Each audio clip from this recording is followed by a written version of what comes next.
Hi, I'm Hazel, and this is a look at my top 7 picks for most potent class changes coming to WoW in the upcoming patch 7.2.5. 7.2.5 is almost certainly dropping pretty soon on June 13th, and with it comes a whole slew of changes to spells, talents, artifact traits, and more. Almost every single spec has at least something changed, but some will feel more different than others. Number 7. Bear Druids lose Mark of Ursal. It's removed. Just gone. They talk a bit about why they took it out in a blue post, but it boils down to narrowing the gap between tanks. They say that Guardian Druid didn't have much by way of specific weaknesses, and even without Mark of Ursal, they'll do just fine against magic damage. On top of that, they're restructuring Maul. It's going to do 5 times as much damage, will cost 45 rage up from 20, and will no longer have a cooldown. It's also been put onto the GCD. That puts it in the role of a more effective and meaningful rage dump rather than something you mash just because it's up. Number 6. Outlaw Rogues are getting a brand new baseline passive called Restless Blades. Your finishing moves will reduce the cooldown of pretty much most things by half a second per combo point spent. Additionally, there has been a huge post discussing the changes that they want to make to Roll the Bones. The short version of it is that they want to disincentivize re-rolling so that throwing your dice over and over again is no longer worth your time. They also want to make Roll the Bones more even damage-wise with its alternatives such as Slice and Dice, so that if you're not a gambling type of rogue, you're not punished for it.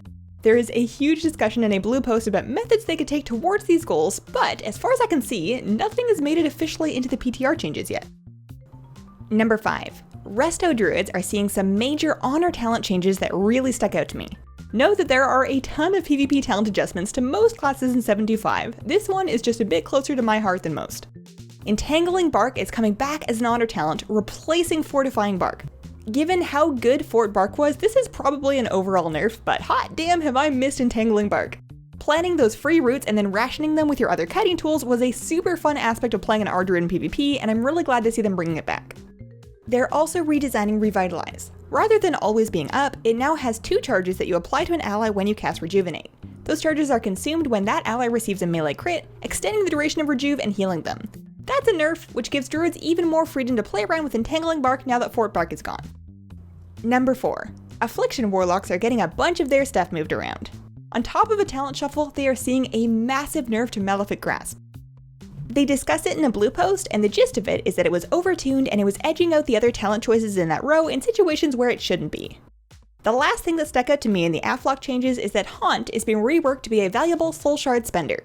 Its damage has been buffed by quite a bit, and it now costs a Soul Shard to cast. Number 3. Discipline Priests are similarly having all their stuff scrambled. Their talent tree has been put through the blender. You've got Contrition removed and Evangelism added as a talent. The Penitent has been made baseline, and the Sanctuary added as a new talent to fill the void.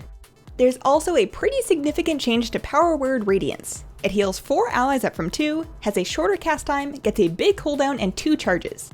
That's only a few of a big list of changes coming to Discipline, so if that's your jam, I'd recommend taking some time to read through all of them before the patch day. Number 2. Destro Locks are getting some major updates to their resource generation. They'll be able to generate soul shards in fragments. Totally not Burning Embers, guys.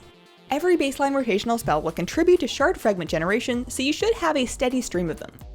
The overall generation rate has then been reduced, and the spenders have been significantly buffed to compensate. They want Chaos Bolt and Rain of Fire to feel like a big deal when you cast them. There's also a set of new glyphs to change the cosmetic visual of your soul shards. A Destro Lock can get a glyph to encase their soul shards in Burning Embers. Just pop them inside there. But don't worry, they're still soul shards, they're just red and fiery and generating fragments. Or, if you like, you could also touch your shards with fill energy to presumably make them green, or float them above your head. Whatever floats your boat. Number 1. Brew Master Monks. They're making a ton of changes towards quite a few different goals here, so I'm just going to highlight the big ones. Blackout Strike and Breath of Fire will grant you stacks of your elusive Brawler Mastery. They're trying to make all parts of the rotation a bit more meaningful and mitigation focused. There's a new passive called Brew Master's Balance that gives you a flat 20% increase to your armor. That's there to make up for some nerfs to both Iron Skin Brew and Purifying Brew. They want monk tanking to be a little less dependent on perfect 100% brew uptime, and they want to stop monks from completely bypassing mechanics with excessive stagger and purifying. Similarly to how they approached Surrender to Madness, they want to nerf the insane outlier performance of the mechanic without affecting how it works the majority of the time. Hopefully they do a better job, because unlike Shadow Priests, Brewmasters can't just talent out of stagger. These are only a few of the giant list of adjustments to Brewmasters and most specs in WoW in 7.2.5. To read more details, check out the full list of class changes on wowhead.com linked in the description of this video. Thanks for watching. Let me know what you think. Please consider leaving a like if you liked it, and have a wonderful, wonderful day. Bye!